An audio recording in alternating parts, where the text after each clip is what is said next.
Hello, everyone. Hope you're all doing well. I'm trying to make lives a more regular thing as a part of my content. I really enjoy the live conversation and doing some of this stuff. Tiembo, thank you for letting me know. Last time I went live on YouTube, we did not have moderators. Now we have moderators. Rejoice. So a special thanks to Tiembu in the chat. He's also one of our Discord moderators.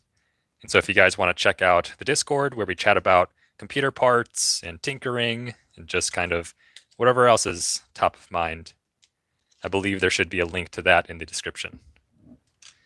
But I wanted to do some tech tinkering and just sort of talk through some of the ideas that I had and maybe get some feedback from you guys of interesting stuff that you want to see too.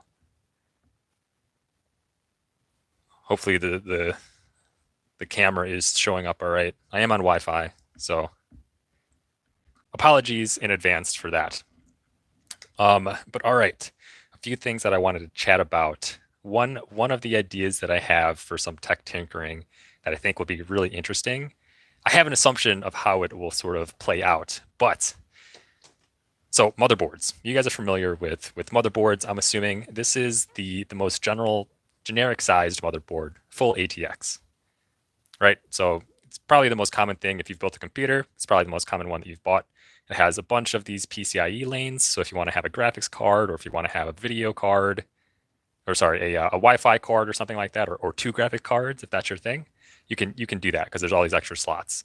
It also has a bunch of RAM slots, generally 4 on the right-hand side, and overall will fit into a full ATX case.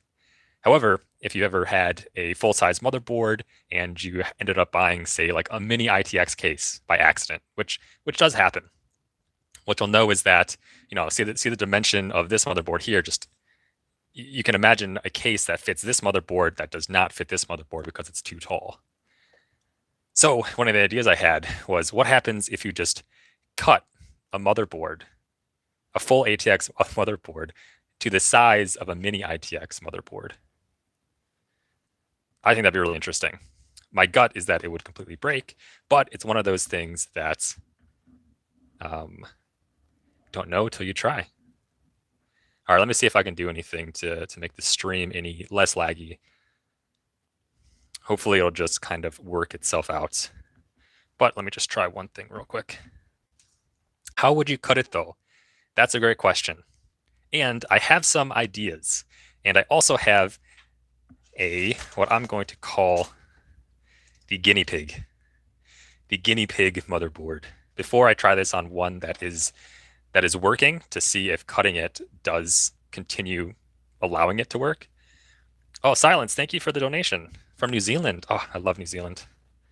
I'm from the States, but I visited New Zealand 2 years ago, right before everything hit, and oh, I loved it. So this is the guinea pig motherboard that I'm just going to practice, cutting to see what it's like to actually cut a PCB. What's the best way to cut a PCB? Is it super difficult? Is it possible? So I have a few ideas of how to do it, just to see what works. So the first thing that came to mind was, just kind of like a hacksaw. It has very, very thin, thin teeth here, and it's not going to give a lot of flexibility in terms of turning. So I don't know exactly if I'll need to turn or if I just need to cut a straight line. But let's see. So ideally, what I'm thinking is cutting it like along here, right? I still need one PCIe Express slot in order to put a graphics card, but what happens if you cut it right below? So what are the things you'll lose out on? You'll lose out on a couple of these extra PCIe slots. That's okay. Lose out on the CMOS battery. That's okay, as long as the CMOS is stored somewhere else. The battery is basically just there for when it's powered off to retain those BIOS settings. Lose out on the SATA ports. That might be an issue. Will definitely be an issue. So you can't load Windows, at least from these SATA ports.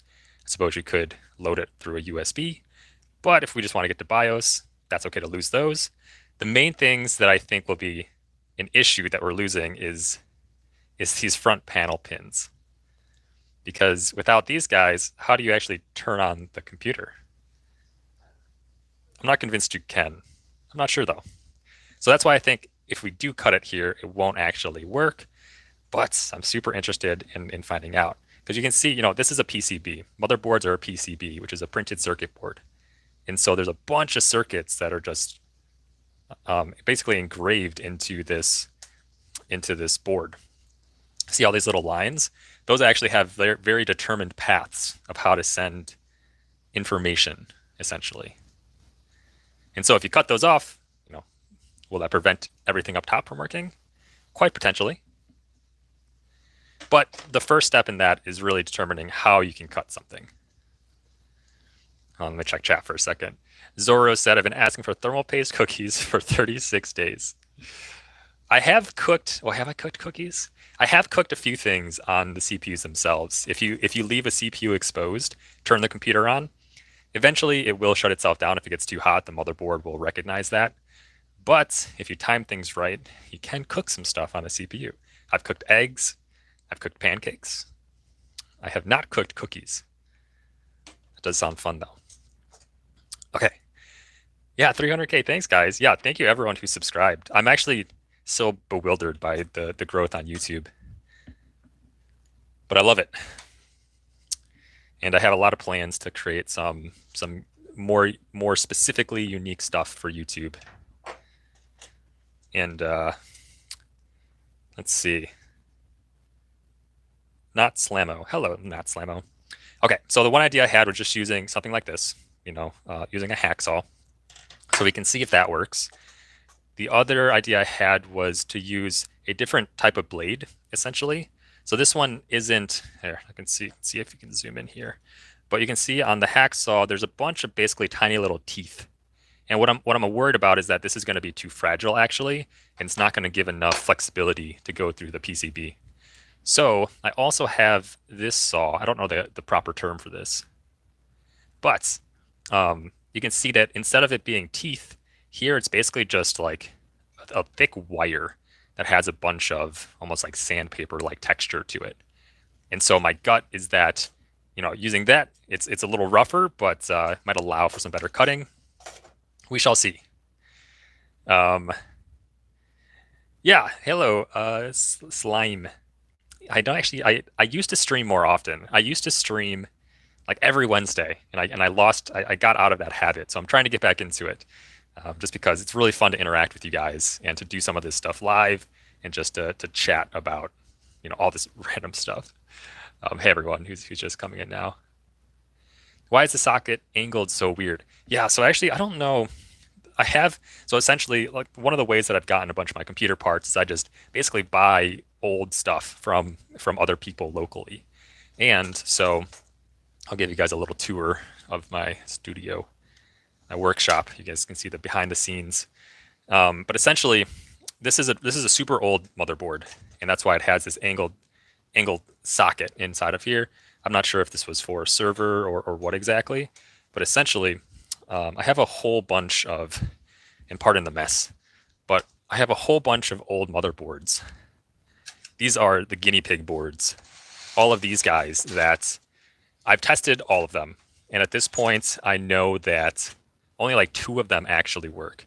And so I'm really comfortable just like putting these guys through the ringer, because all of them have their own blemishes. But you can see there's some just super unique designs of these motherboards.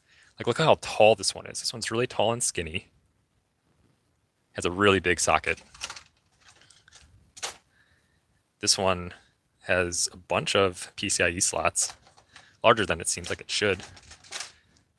This one also has that angled socket. Super interesting.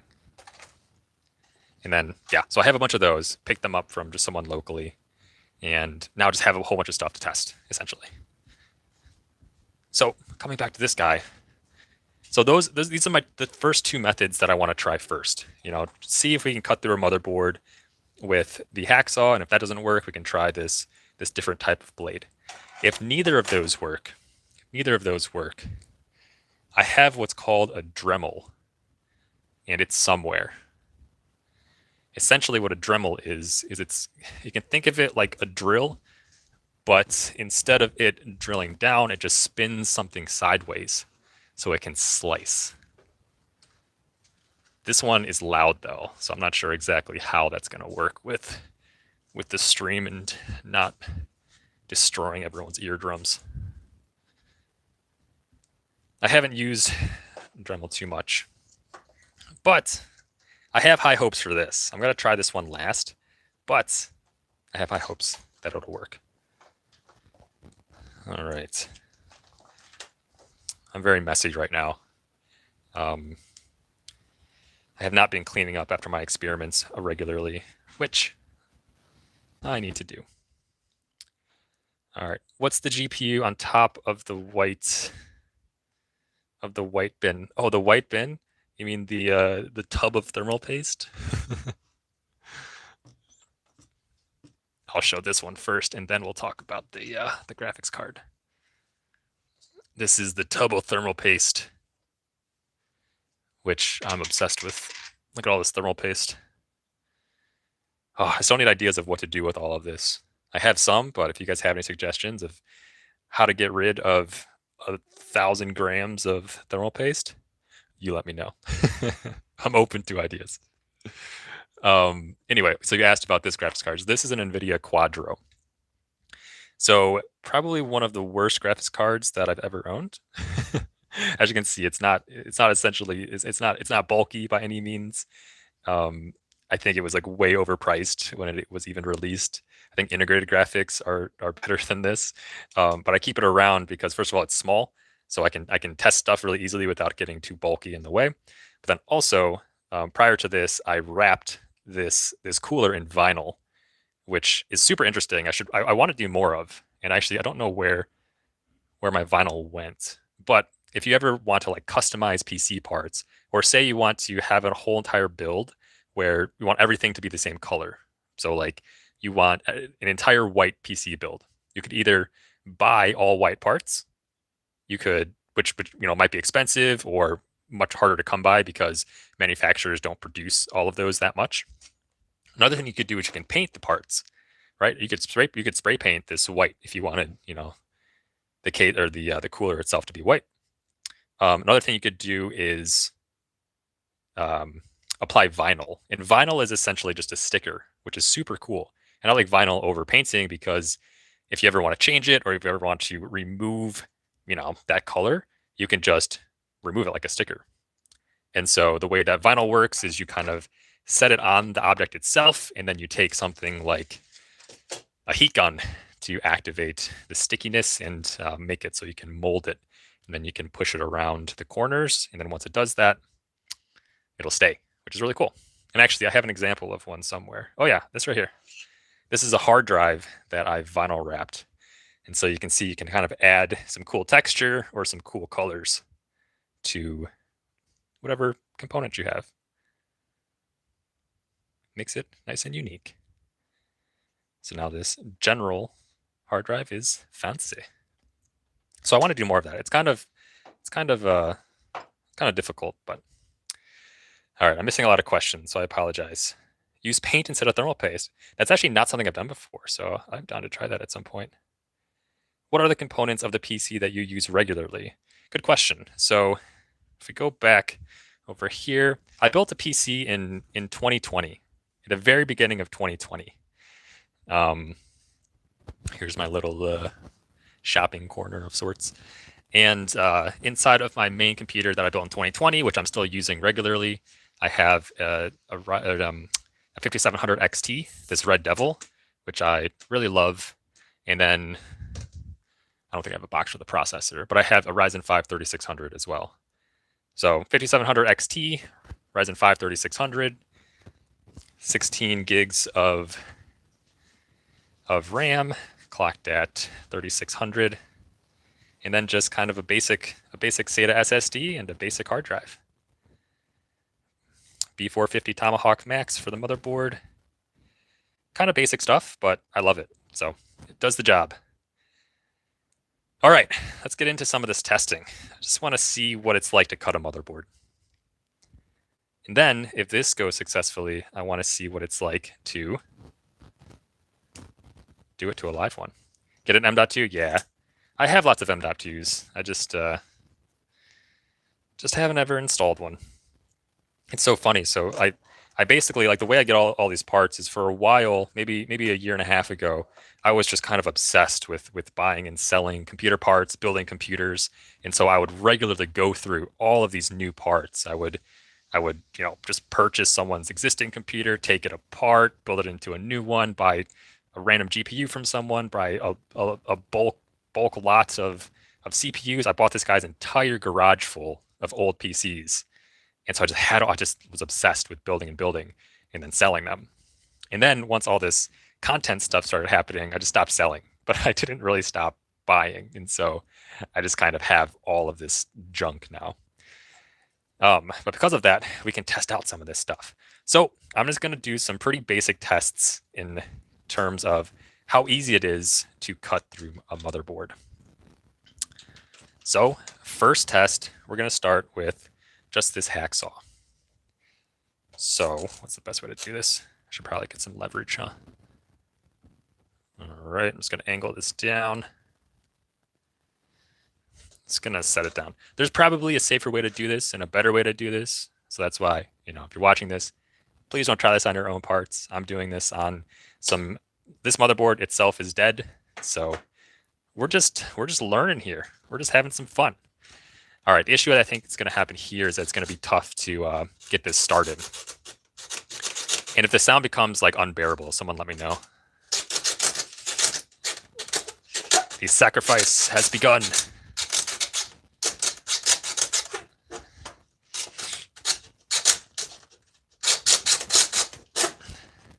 Okay, so that definitely cut. Easier than I thought it was going to, I suppose. It didn't cut, it's very thin. You can see here, it's in this sticker. Here's the cut right here. It's very small. You probably can't even see it on here. The issue that I think we're going to have if we try to continue cutting with this, it is difficult because the teeth get caught, is you can see how it's pretty thin here. So when you cut this, it's only going to leave like this thick of a line. But then look at the thickness of the top of this blade. So you can only really get this deep in terms of how far you can go. And I want to cut across the entire length of a motherboard. So while this works in concept, I think let's go ahead and move on to the larger hacksaw that has the different type of blade. We might run into the same issue, but I have a feeling this will be easier, or at least I'm hoping this will be easier. All right, so take two. The sacrifice continues.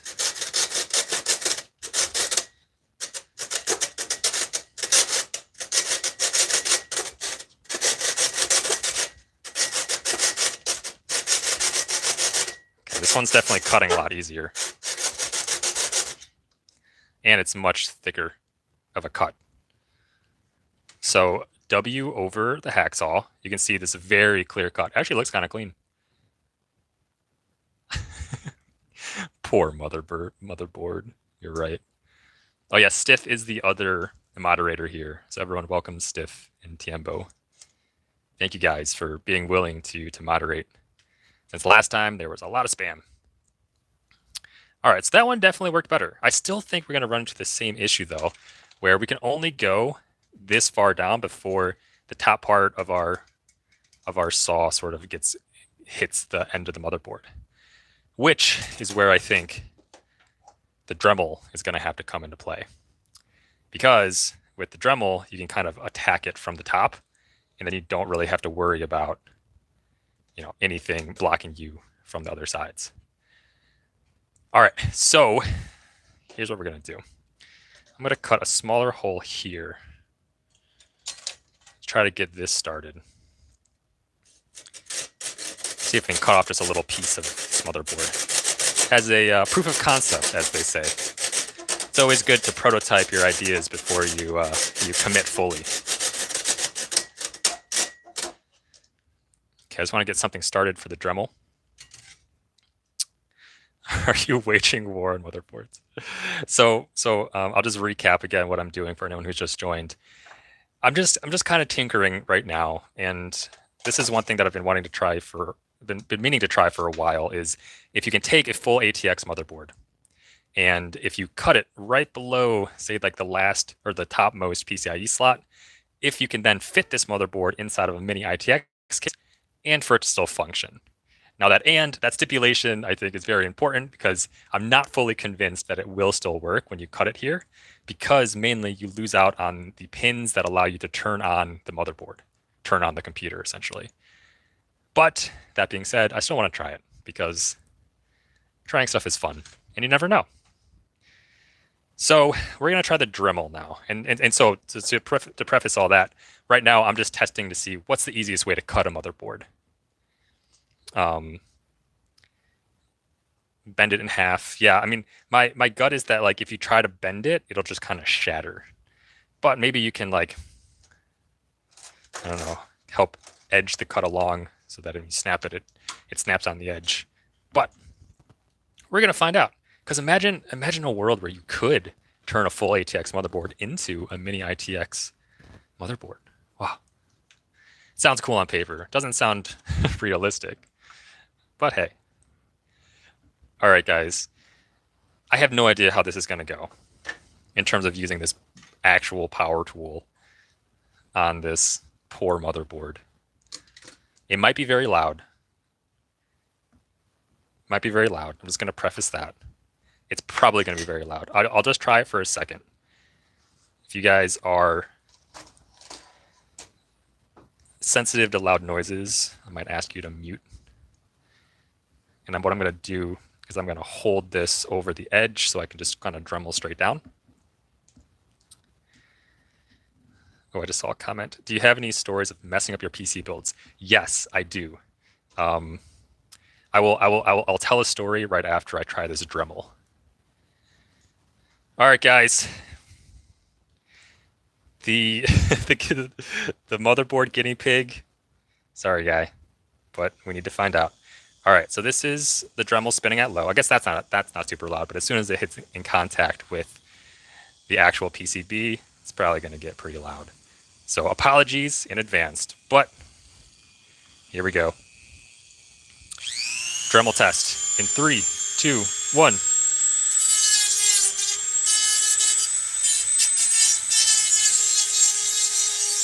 It's working. It's working real well.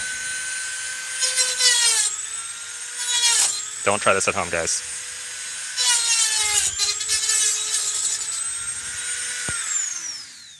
All right. The Dremel worked. I'm glad it wasn't that loud. Thank you, guys. Okay. Well, I think that was definitely our most successful option. We just cleanly cut off this entire corner of the motherboard. Which wasn't that bad. That actually cut super cleanly compared to the effort it took for the hacksaw and the other blade. That was really easy. And what I liked about that one was that you can kind of just stay over top. You don't have to worry about the other end of the saw getting in the way or being too thick. My goodness. Okay, I probably should be wearing like a mask. That just knocked up a bunch of stuff. This is science. That's right. This is science. And so like my thought is, you know, if you don't actually cut any important circuitry with whatever part you cut out, will it still work? Or if you cut off and basically destroy one crucial circuit, does the entire rest of the motherboard shut down? I have no idea, and I'm super excited to try. But you just chainsaw, yeah. Okay, someone commented. I want to find the question so I know who it was.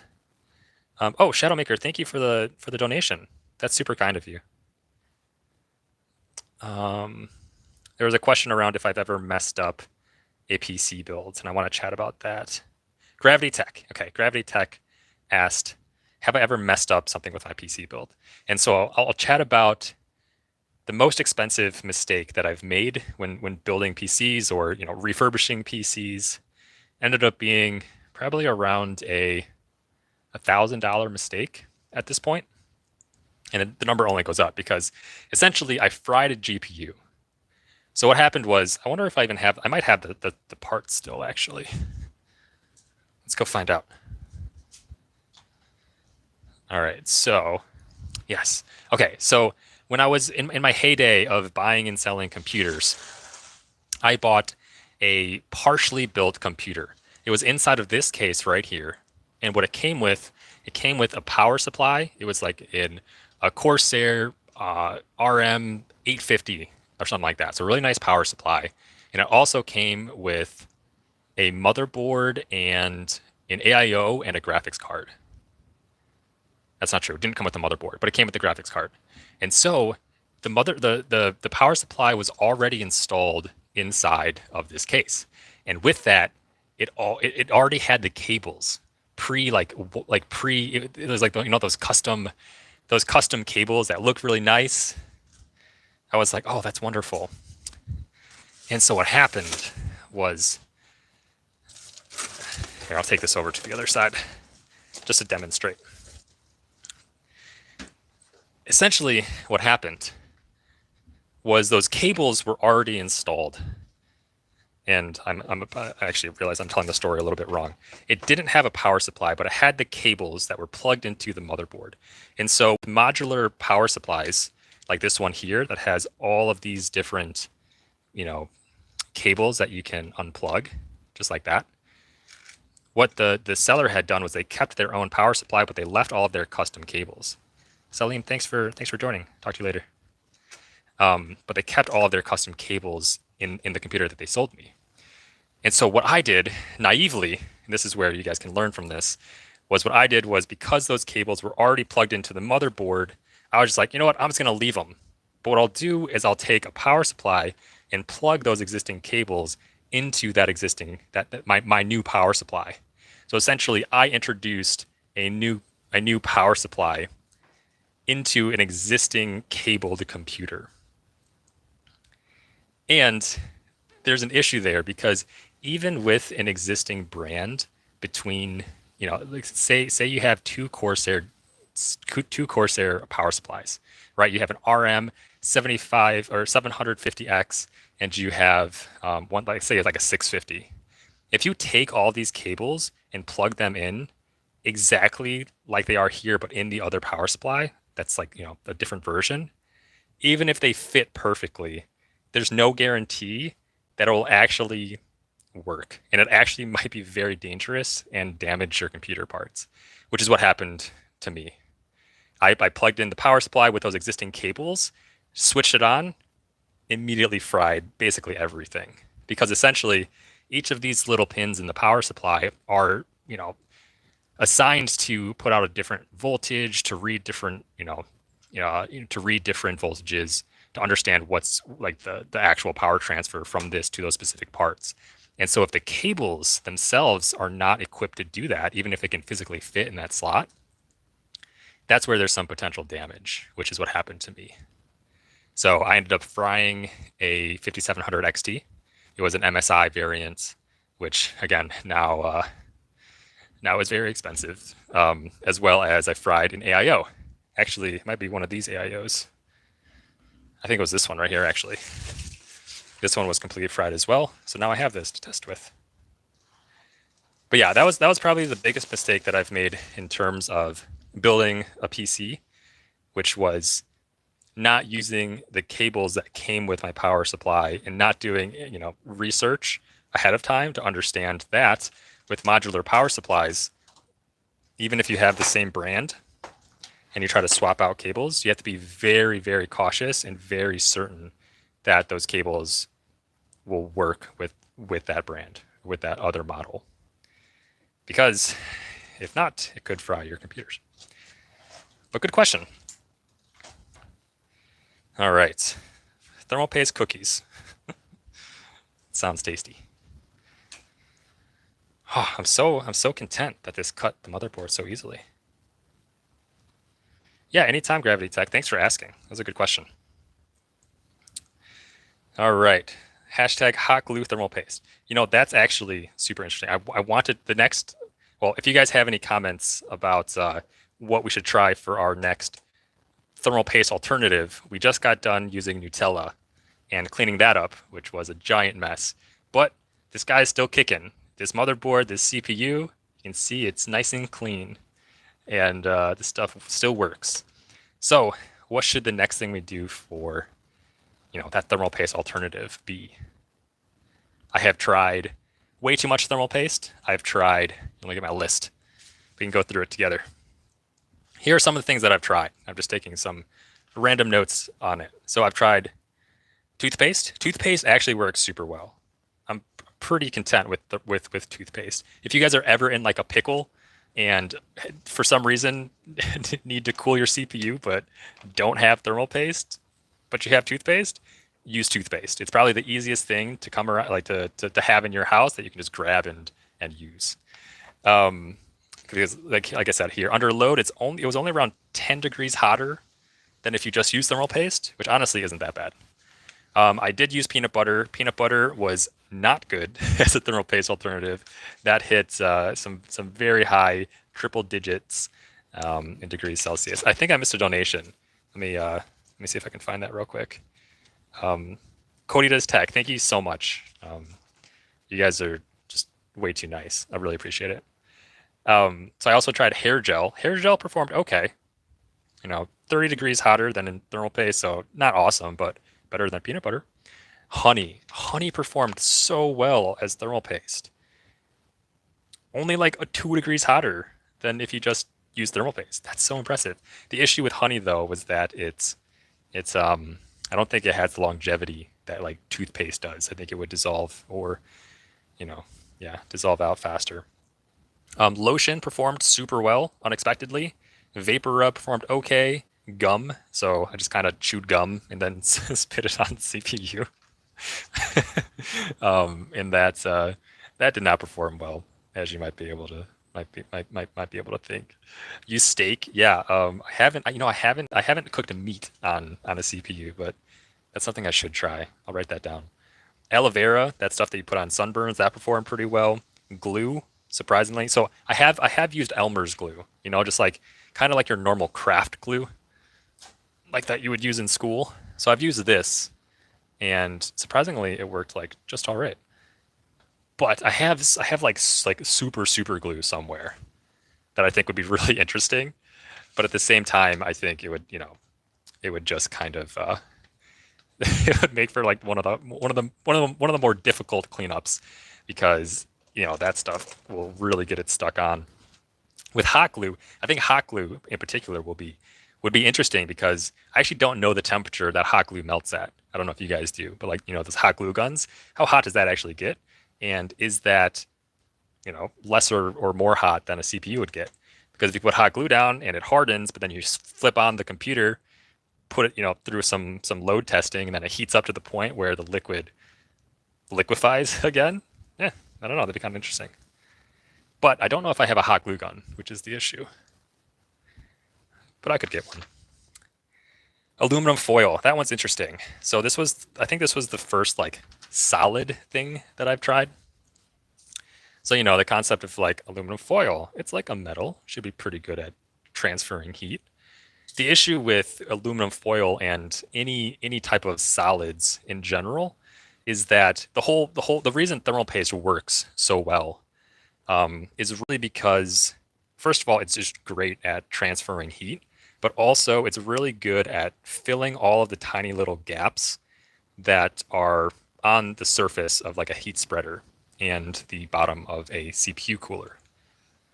Like this stuff feels smooth through the touch because our fingers can't pick up all the tiny little peaks and valleys, but there are a bunch of little gaps. And so thermal paste does a good job of filling all of those gaps.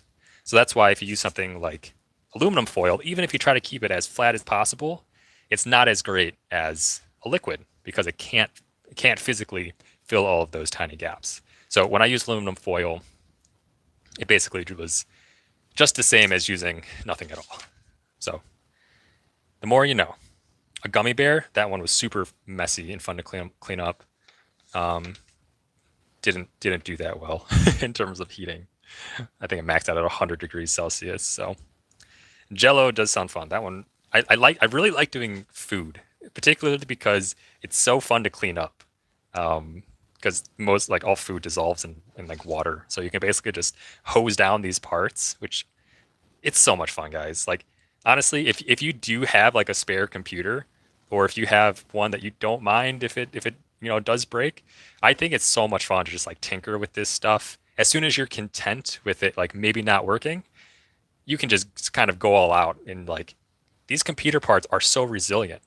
Obviously don't power it on and get it wet, but it's really fascinating to kind of think about how we perceive these computer parts. When I built my first computer, I was so cautious at like, and this is I think true for a lot of people. I was cautious that, pressing down on the RAM too hard was going to snap everything in half.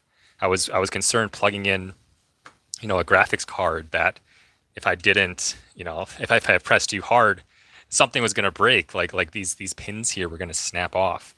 And so my mental model of the fragility of computer parts in general was just so fragile, right? I was like, oh no, everything's so precious. And something that I've learned through all of these tinkerings and all of these experiments is, man, all these parts are so resilient. You can spray this with a hose as long as it's powered off. You can spray it with a hose. You can put it in a dishwasher. You can put this stuff in the oven, and it still works, which I'm just so impressed by and fascinated by. So if you guys do have any other kind of experiment ideas, let me know. One thing that I'm super interested in right now, I live in the Midwest, which is in the United States, and it does snow. It's starting to snow here. So I'm planning a to build a computer in the snow once we get enough to where snow sits on the ground and you can actually like set stuff on top of it. I've done a lot of like building PCs in random locations. Like I built one in a snowstorm, or not a snowstorm, a rainstorm on a plane, which was fascinating. But I'm now that it's winter again, I'm really interested in building something in the snow. Yeah. All right. One of the other things that I've been doing recently is I've been looking at waterproofing computer parts, which I think on paper sounds like such an interesting idea, and maybe it's something that you're like, man, why don't we do more of that? So if you think about, one of the culprits of damaging computers is water, and that's because when all electronics are powered on, electricity wants to flow in like a very precise way, and you can see all these little lines or circuits where electricity is flowing. And if you grab a little bit of water, especially if there's something like salt inside of it, that does make it electrically conductive, and you just pour that over top of those circuits, what happens is that electricity can now jump from where it wants to be to some place that it shouldn't be. And so that's what a short is. Essentially, is when electricity jumps to where it shouldn't be, and because of that, it can damage the part. And so, what I think is super interesting is this concept of like hydrophobic liquid.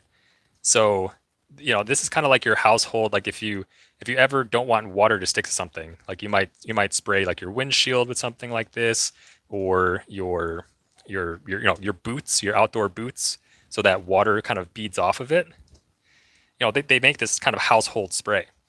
And so what I've done is I sprayed this entire motherboard with this liquid, which is essentially silicone. What it does is it actually puts a very thin layer of silicone all over the PCB. And what that does is it protects the motherboard and the circuits from water, because the water then touches the silicone, not the circuits themselves, which is super interesting. All right, I definitely missed some messages, so let me scroll up real quick. Cohen, I do not live in Colorado. I'm a little farther east than that. But collaborations do sound cool. Mac and cheese, hot dog water, mayonnaise. Have I done mayonnaise? I did some other like kind of typical like toppings. I did ketchup and mustard. I don't know if I did mayonnaise. Oh, I didn't do mayonnaise because the only kind of mayonnaise I had was vegan mayonnaise, which I, for whatever reason, didn't try with the other ones, with the other condiments. But I'll tell you, like the ketchup and mustard smelled very, very strong when they were heated up and squished. But anyway, so that's one of the things that I actually did yesterday was I coated this entire motherboard in this hydrophobic spray. and it takes like, it takes like 24 hours to dry. You can kind of see remnants of it here. Sorry, my camera isn't focusing because I think it's wide angled, but essentially there's a very thin layer of silicone that does prevent the water from actually touching any of the circuits. So it's really interesting. It's a very common technique used in basically preparing electronics for the outdoors specifically. And it's called a conformal coating. Is when you take, say, something like a PCB or like some type of controller or some type of like a Raspberry Pi. Imagine something that is all contained and doesn't have a lot of parts that you need to take out and plug in. You could just spray that, completely coat something like that with a spray like this, and then you have a computer part that is immune to water.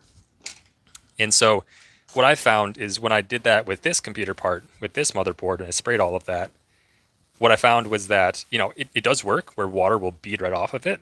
However, it's not ideal for, say, a motherboard, because you do have all of these slots, all of these open slots, the socket itself, basically anywhere where you need to have connections happen in order for like the computer to run. You don't want to coat those in this liquid because this liquid prevents those connections from happening, which is good against water, but bad against if you actually want to plug in a CPU here or plug in some RAM. So that's why it's not necessarily ideal when it comes to like a motherboard. Again, it's I would say it's more ideal for like all-in-one type of like PCBs or controllers that need to weather rain or water or that kind of external weather. But I think I'm gonna post a video about this tomorrow, just because like it's one of those ideas that like in my head is like, oh yeah, why don't we just spray all computer parts with this stuff? And it turns out they actually do. They actually spray a lot of the, again, outdoor parts with with that kind of coating. All right. Do you guys want to try a thermal paste alternative right now? Actually, I think this is all set up to go. That'd be fun. Anyone? Oh wait, I just saw something. Do you have a PO box? That is so coincidental that you asked that, Gravity Tech, because I was thinking about starting a PO box, so that people could randomly send stuff that I could open up, and so it's on my list. It is definitely on my list. I think it'd be really really fun because I love like especially like the ridiculous PC accessories, which I think that box is around here somewhere. Um, where is that? Like any type of that small like tinkering stuff is just so fun to go through. I don't know where my box is. Apologies. So I will tentatively say that I will have a PO box sometime in the future. All right, guys, what should we use as a thermal paste alternative? I don't know if I have many options down here, but I can always go upstairs and grab something from my fridge, which is kind of typically how most of these ideas start. Marshmallow cream. I don't think I have marshmallow cream. I'm not even sure I have marshmallows right now, unfortunately. Potatoes. Do I have potatoes? All right, how about this? We're gonna go upstairs. I'm gonna open my fridge. I will give you guys a true behind the scenes look of the life of Mr. Euster, and you guys can select something, okay? All right, let's do that. We're headed upstairs. Fridge reveal. That's right. Obligatory. Pardon the mess of everything. All right. You might recognize this freezer. I actually have built a computer inside of this freezer. Have tried to freeze thermal paste in this freezer. All right, guys, here's basically your options. Oh, do I have mayonnaise? Oh, I do have mayo. We could do mayo if you guys want.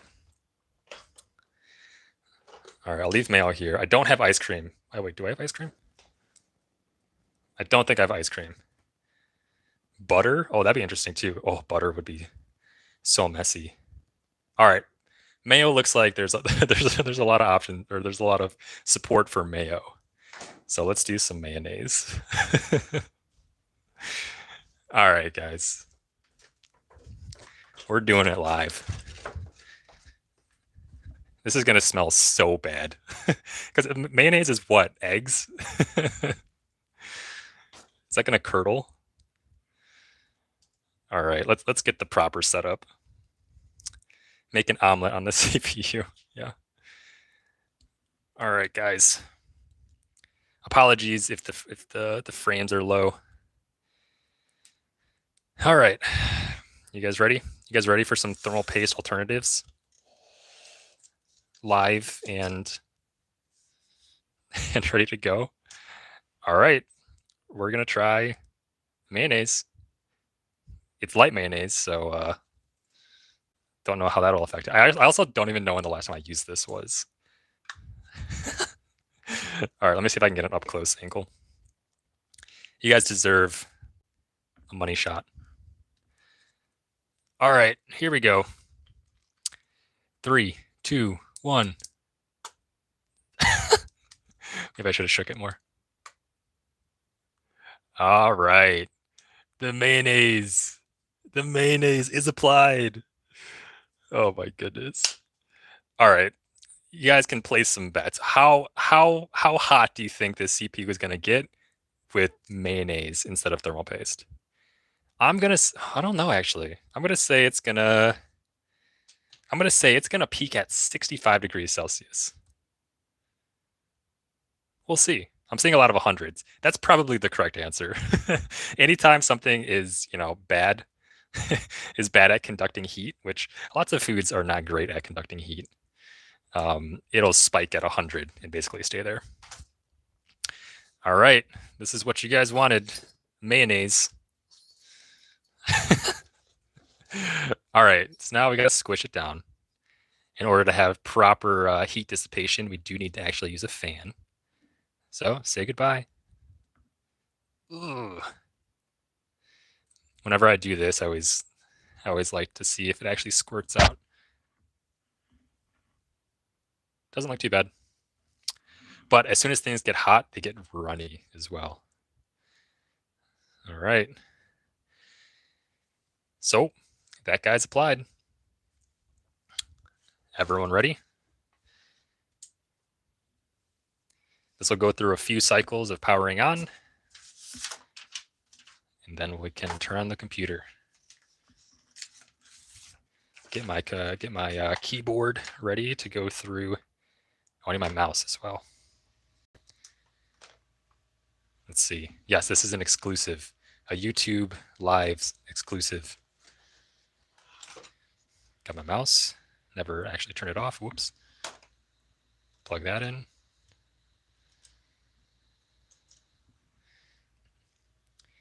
This screen might reveal my face. We'll see. Oh, there's Windows. Nice. Okay. Progress. If you're quick, you might be able to see something. Whoa. Anyone see that? Huh? All right. So it's applied. The computer's actively running with the mayonnaise. Okay, so I'll also show you guys how I test this stuff. So essentially, I use a handful. I basically use two tools. I use MSI Afterburner in order to track. Oh wow, this fan is spinning real fast. Guys, this is not going to perform well. I can already tell. Okay, so basically, we can perform. We can basically track the temperature of the CPU with this top line graph. So I honestly, like without it being under load, it's only 39 degrees, 40 degrees Celsius. That's pretty okay. It's pretty okay. And then the other tool I use in order to actually put the computer under load is this tool called Prime 95. And what this does is it essentially torture tests the CPU. And so this test is actually a great way to see if there's like vulnerabilities in your build. It's essentially a way to just like put everything at 100%. So that's what we're gonna do. We're gonna put this CPU under load. We're gonna just knock out as much power as we can into this, ask it to do everything at once, and then see how the mayonnaise reacts. All right, guys, you ready? Let's put it under load in 3, 2, 1. And it's under load. You can see the temperature instantly start to rise. Under idle, it was in like the low 30s. Wow, is it capping out at 50 degrees Celsius? No way.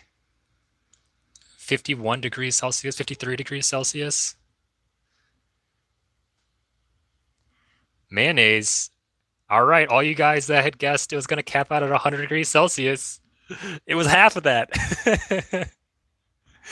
That's pretty good. That's pretty good. For context, in this specific build, if you were to just use thermal paste by itself, if you were to just use thermal paste by itself in this build, it's around 47 to 49 degrees Celsius. And with mayonnaise instead of thermal paste, it's like 55 degrees Celsius. That's not bad. That's not bad. I think that's better than the other condiments that I tried, because I tried ketchup and mustard, and both of those I think were worse than this.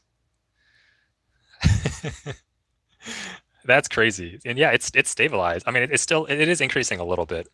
So actually, maybe what's happening is maybe the eggs are starting to cook. So we'll actually leave this for a little bit. All right, we'll leave this for a little bit to see if this temperature dramatically increases, because it might, given the fact that the eggs might actually cook. Let's see, ingredients: water, soybeans or soybean oil, whole eggs, and egg yolks. So the egg yolks, they might just cook. So we'll see. We'll leave this for like a couple minutes to see if the temperature goes up. In the meantime, I'll read some comments. What is your older motherboard? From Stiff. Which one? So I have these ones. So these AM3 Plus motherboards, I actually love. I'm so into these AM3 Plus motherboards with the older generation AMD chips, because especially when I was buying computers a lot on the secondhand market was right when the Ryzen, like 5th gen came out. So the Ryzen 5 3600, 1600. And so what people did was they dropped off all of their, and those are AM4. And so what a lot of people did was they sold their AM3 Plus, like this older generation, along with these older AMD FX chips. So this one here is a 6300, which is awesome. I love it. I also have a soft spot for the 8350. And so I have a bunch of these ones. You'll notice I have that, as well as this exact same setup with the same motherboard, probably a different chip.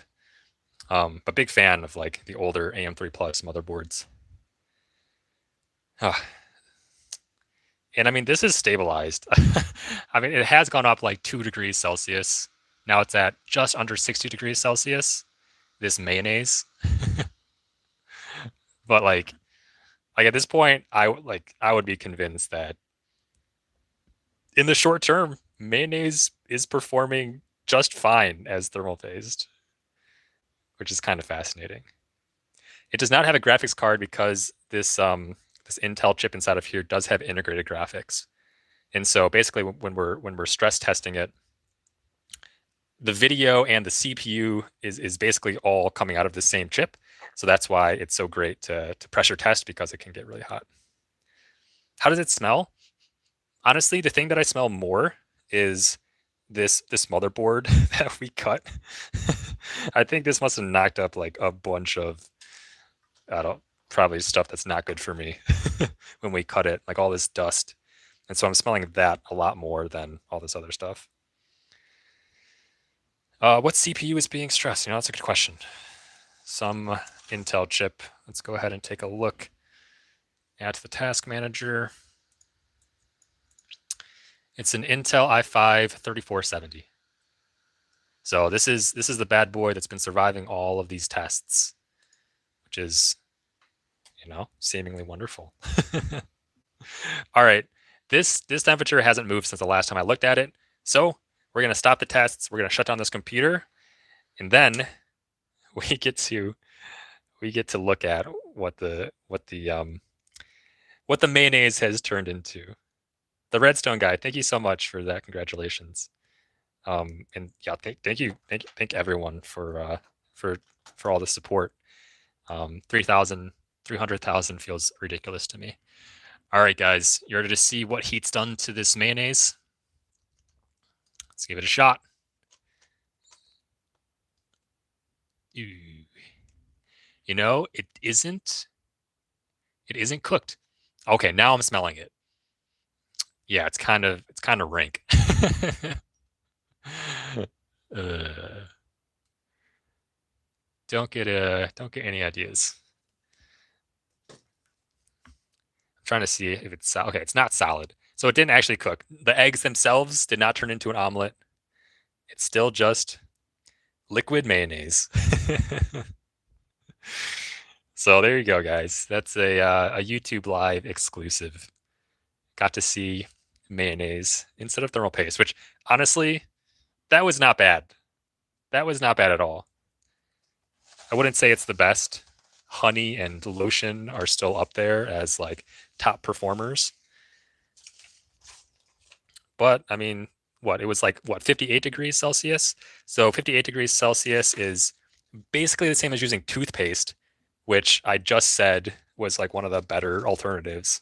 Way better than peanut butter, better than hair gel, not as good as honey, better than vapor rub, better than gum, better than aluminum foil, better than a gummy bear, better than cheese, better than chocolate. Mayonnaise came out clutch. Now we got to clean it, which is half the fun. So for half of it, I just like, especially for something like this, I don't like the stuff that doesn't get super sticky. Like imagine honey. Honey got just like so skinny or sticky that it was just really difficult to come off. But with stuff, a lot of it should be able to just wipe off. But then there's always chance of it getting underneath, which is not fun. So most of the time, if you've watched my other videos, I kind of just spray it down with water, which is why using food as a thermal paste alternative is so fun, because water is gonna break down any type of food, which is awesome because then you can just spray it down with the hose, spray it down in your sink, spray it down in the dishwasher, and it continues to work, which has kind of baffled my mind. But the one thing that I would like your guys' input on is, okay, at some point this build has to stop working, right? Like just naturally, this has to just break at some point from all the experiments that we've been doing on it.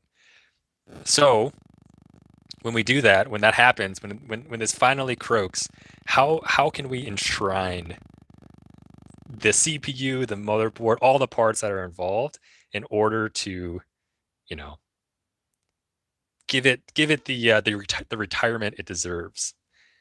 And so I have some ideas, but if you guys have other ideas, let me know. So this is what I want to do to the CPU. This is a this is a resin encased CPU. So, this is stuck here. And so what I'm thinking is, this was like my first prototype. This is the first time that I ever cast something in resin. So basically just like to test it out, but it's actually pretty cool. This was the CPU that I basically wiped off half of it, sanded it down in order to expose the IHS. And on the backside, there are pins because this is it's an older Intel chip, but it does have pins, which is kind of cool. And you can kind of feel them through the back, which is pretty neat. But so what I'm thinking about is like buffing out this idea. Oh, see ya, Gravity Tech. Thanks for watching, man. And so like when this finally breaks, encasing it in something like this to like preserve its essence. And I'm thinking about even like adding a light or something to the bottom of this, or like framing it somehow to even make it like, more awesome. But yeah, that's what I'm thinking. This man has 300K YouTube and 5 on Twitch. If you have found my Twitch, kudos to you, because I started that like 2 months ago and have streamed like twice, but both of those 2 times were in the past like week. And that's just me playing video games. I don't know if you guys are interested in watching me play video games, but I play Rocket League like almost every day. I play a lot of Teamfight Tactics, which is an auto chess battler. But yeah, if you have an interest of that, you can find my Twitch. I think Mr. Yeaster is just the name of it. But I might do some of that on YouTube as well. But I really like this tinkering stuff. So I'll probably do more of this. That is probably going to wrap up what I have for you guys today. So to recap, we did successfully cut a motherboard with a Dremel. That seemed to be the right tool. And so that is probably, I'm glad I experimented with that because now I can try that on a live one to see if it works if you cut it in half. Um, we just tinkered with some random stuff and then we used mayonnaise as thermal paste, which actually performed pretty good. So thank you everyone for being here. Thanks for all the comments and the chatter around tech tinkering. I love it. Feel free to subscribe to me here. There's also a Discord link in the description where a lot more of this conversation happens. Thank you to the moderators who are here just kind of moderating. And I hope everyone has an awesome night. So thank you, everyone. And I'll talk to you guys later.